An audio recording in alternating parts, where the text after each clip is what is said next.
Chapter 1. Early Morning. It was early one morning in October. Mrs. Jones was in the kitchen making breakfast. She had been up since 5 o'clock.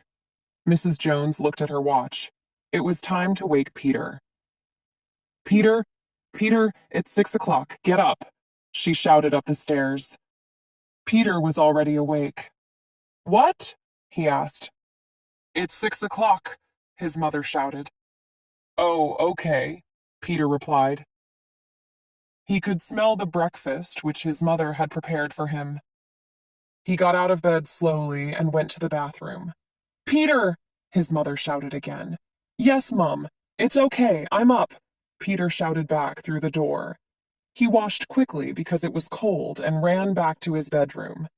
Peter, your breakfast's ready, Mrs. Jones continued. Yes, Mum, I'm coming, Peter replied as he was dressing. He ran down the stairs and went through the sitting room to the kitchen. Oh, here you are, his mother said. Hurry up or your breakfast will go cold. Peter sat down and ate his breakfast. Do you want some more tea? Peter's mother asked. Yes, please, Peter replied with a smile. Where are you going today? Mrs. Jones asked as she was pouring out the tea. I don't know, Peter said. What's the time? It's 6:30, answered Mrs. Jones, looking at her watch.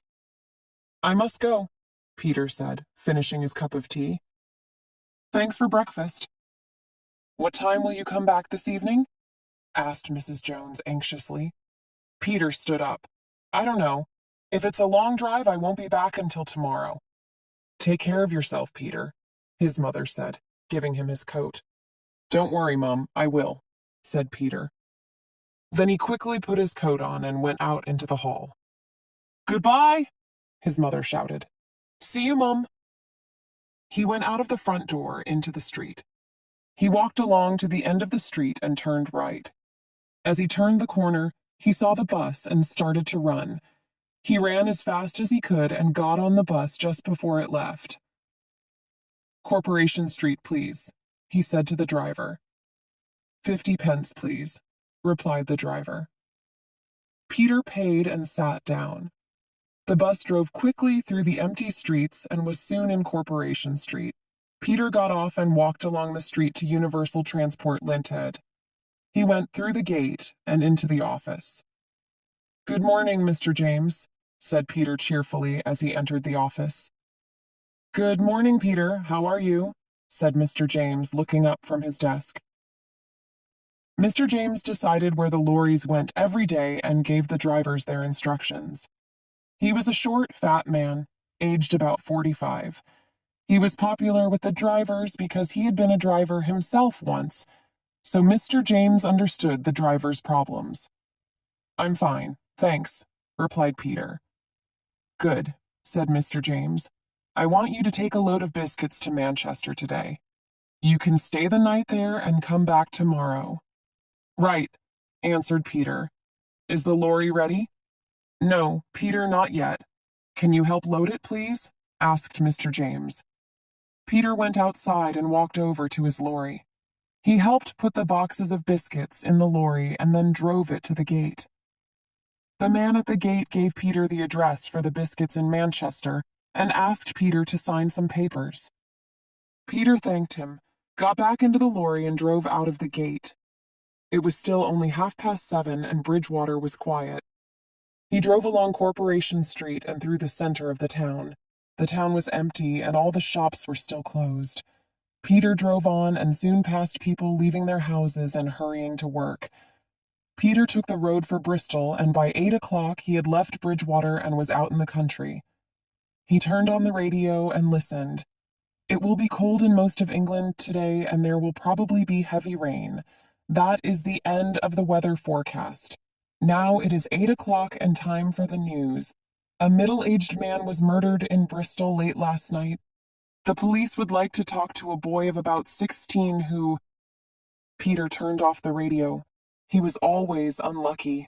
Today he had to drive all the way to Manchester, and it was going to rain.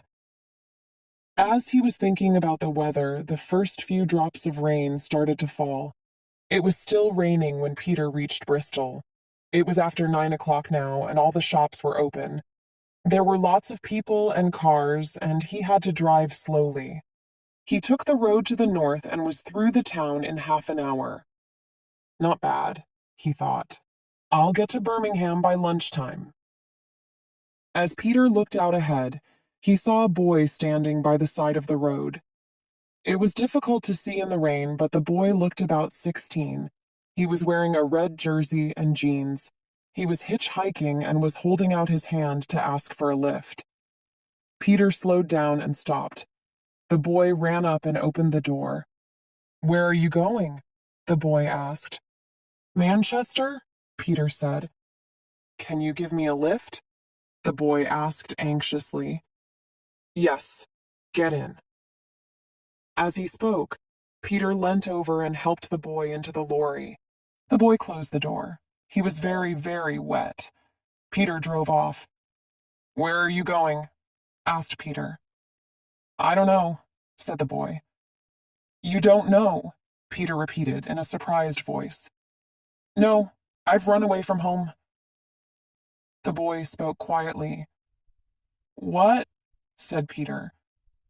The lorry was very noisy, and it was difficult to talk. "I said I've run away from home." The boy repeated his words loudly, but Peter still could not hear. "What?"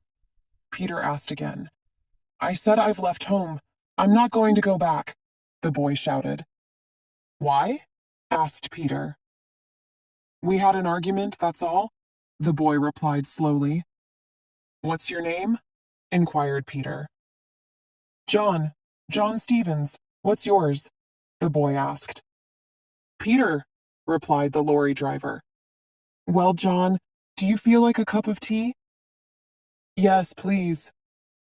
The boy smiled with pleasure at the idea of a cup of tea.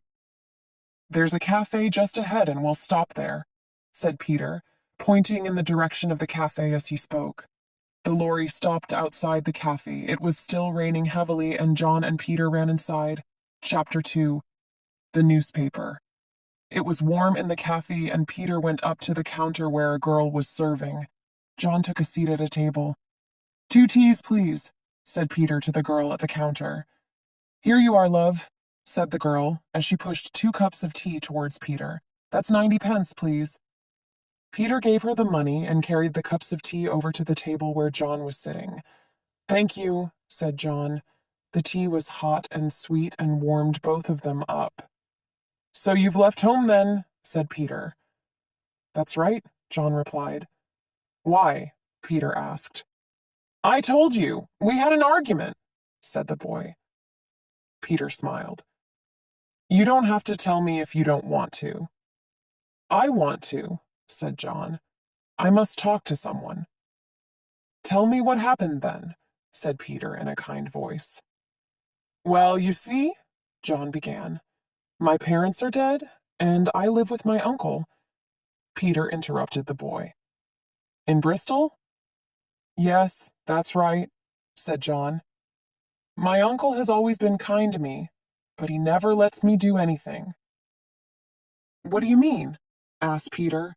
The boy pushed back his chair. "Well, he never lets me go out in the evenings." Peter nodded. "Why not?" "Oh," the boy said, "he says that I must stay in and study instead. He makes me stay in and study every night while my friends are out enjoying themselves." "I see," said Peter as he drank his tea. "That's why you ran away, is it?" John shook his head. "Not really. It was because of what happened last night." "What did happen?" asked Peter, watching the boy's face closely. "I told my uncle that I wanted to go to the cinema with some of my friends," John explained, "but my uncle wouldn't let me go and told me to study instead." "Yes," said Peter, encouraging the boy to continue his story. "When he wasn't looking, I ran out and went to the cinema with my friends.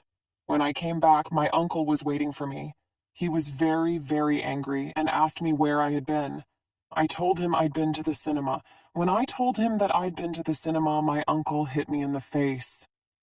John paused to drink his tea. "Does he often hit you?" asked Peter. when he gets angry. Last night he hit me very hard, and I got angry and hit him back," replied John. Peter's face was serious. "What did your uncle do then?" he asked. "Nothing. You see, I must have hit him very hard because he fell on the floor and didn't move." John stopped speaking and looked at the table.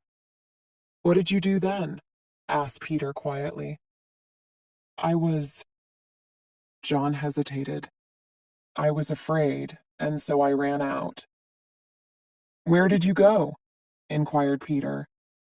"I can't remember. When I came back an hour later, there were several police cars outside the house. All the lights in the house were switched on. Then a policeman came out of the house and saw me. 'There he is!' he shouted and ran after me. I ran away, and the policeman didn't catch me. I slept in the bus station and started hitchhiking early this morning." "Well," said Peter, "you certainly had a busy night. Why did you run away from the police?" "Because they wanted to catch me and put me in prison," answered John. "But why do you think they wanted to put you in prison?" continued Peter. "Because my uncle must have telephoned the police. He must have told them to catch me because I had hit him." "Do you want some more tea?" asked Peter. John nodded. "Yes, please." "Here's 90 pence," said Peter, handing John the money. "Can you go and get 2 more teas?" John went to get the tea. There were a lot of people in the cafe, and he had to wait. Peter picked up a newspaper which someone had left on the table. Peter looked at the front page. When Peter had read this, he quickly put the newspaper in his pocket. A minute later, John returned with the tea. "Was there anything interesting in the paper?" John asked. "No," said Peter. "Drink up your tea because we must leave as soon as possible." They finished their tea quickly and walked out to the lorry. Peter started the engine and drove off. It had stopped raining and the sun was shining. It was now warm inside the lorry, and John began to feel sleepy. "If you want to sleep," Peter said, "you can get into the back. The lorry's not quite full, and there's an old coat of mine there you can lie on." "Thanks," said John. "That would be good." Peter stopped the lorry, and John got into the back. They drove off again. Peter drove as fast as he could in order to make up for lost time. There were only a few cars, and soon the lorry was near Tewkesbury. Suddenly, Peter saw a police car stopped on the road ahead. As he drove closer, a policeman walked out in front of the lorry and held his hand up. Chapter 3. The lorry is stopped. The policeman held his hand up. Peter slowed the lorry down and stopped. The policeman walked up to the side window. "What is it?" asked Peter. "What's the matter?" "We're looking for a boy who we think may have killed his uncle," replied the policeman. "Oh, yes," said Peter. "I heard the news about it on the radio this morning." "Well," continued the policeman, "we think the boy has left Bristol and he may be hitchhiking north." "Is he dangerous?" asked Peter. "Very dangerous. He killed his uncle with a chair leg," the policeman added. "What does he look like?" asked Peter. The policeman took out his notebook and read, "John Stevens, aged 16, brown hair, brown eyes, average height, last seen wearing a red jersey and blue jeans." The policeman looked up from his book. "Have you seen him?" he asked Peter. "Yes," said Peter. "I've seen hundreds of young men dressed like that this morning. It could have been any of them." "Okay," said the policeman. "Thanks for your help. If you do see him, let us know, won't you?" "Of course," replied Peter and started the engine. "Cheerio!" shouted the policeman.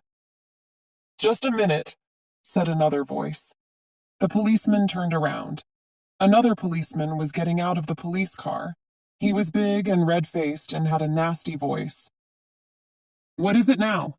asked Peter. "I've got to be in Manchester before 5 o'clock."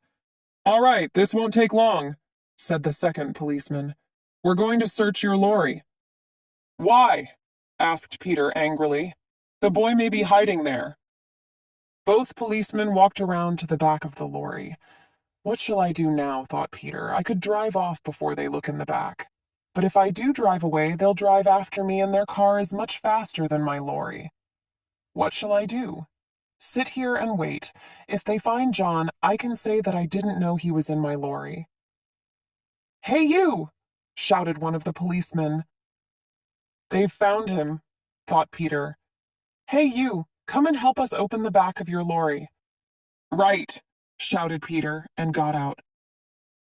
If I'm there when they find John, he thought, perhaps I can give him a chance to escape by getting in the policeman's way. Peter walked around to the back of the lorry and opened it for the policemen. They looked in. All they could see was a lot of boxes and, in one corner, some old coats on the floor. Right, said the second policeman. I'm sorry to have made you wait so long. You can go now. Peter thanked him, got into the lorry, and drove off. He drove for 10 minutes until he was sure that the police car was not following him. Then he stopped, jumped out, and ran around to the back of the lorry. He opened it and looked in. He couldn't see John anywhere. Peter climbed into the back. He couldn't understand where John was. The old coat was there, but John wasn't lying on it. Then Peter saw something that the police hadn't noticed. He could see part of a shoe sticking out from under the coat. Peter smiled when he thought how stupid the police were not to have looked under the coat. He went up to the coat and said loudly, "This is the police. Come out at once. We know